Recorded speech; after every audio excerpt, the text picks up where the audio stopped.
Olá, queridos, graça e paz. Uma sexta-feira abençoada, passando para deixar no versículo da palavra de Deus, que se encontra no livro de Gênesis, capítulo 2, versículo 16 e 17, diz assim: E ordenou o Senhor Deus ao homem, dizendo: De toda a árvore do jardim comerás livremente, mas da árvore do conhecimento do bem e do mal, dela não comerás, porque no dia que comerdes, certamente morrerás. Olha só que texto maravilhoso. Esse texto fala da história, da criação da humanidade, dos primeiros seres humanos, que foi Adão e Eva.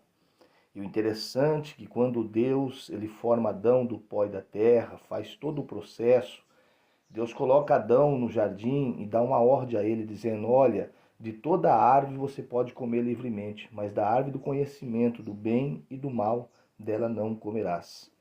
O interessante é que a primeira voz que soa naquele jardim do Éden foi a voz de Deus. Eva, nesse episódio, não havia sido formada ainda. Deus falou com Adão e depois, lá na frente, vai formar Eva. E Eva vai passar a instrução, e Adão vai passar a instrução para Eva.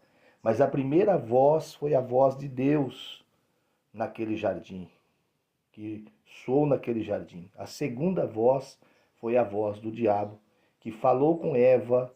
Eva come do fruto, Eva leva o seu marido, ele come também, e os dois pecam contra Deus. A palavra nessa tarde, para o seu coração, para o nosso coração, é: qual é a voz que estamos ouvindo? Será que nós temos ouvido a primeira voz ou a segunda voz?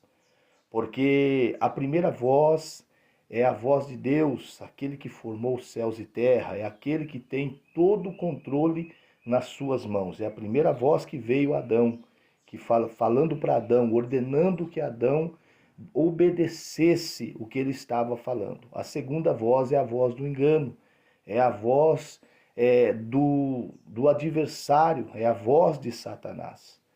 Porque muitas das vezes na nossa vida, em meio às lutas, em meio às provas, a segunda voz vem para tentar fazer que nós venhamos desistir daquilo que Deus tem para nós. Muitas das vezes a segunda voz fica no nosso ouvido, colocando dúvida, colocando algo para que nós vemos perder a benção, aquilo que Deus tem para a nossa vida, mas que nós possamos ficar com a primeira voz, que é a voz da obediência, e não a segunda, que é a voz do enganador. Deus abençoe, uma sexta-feira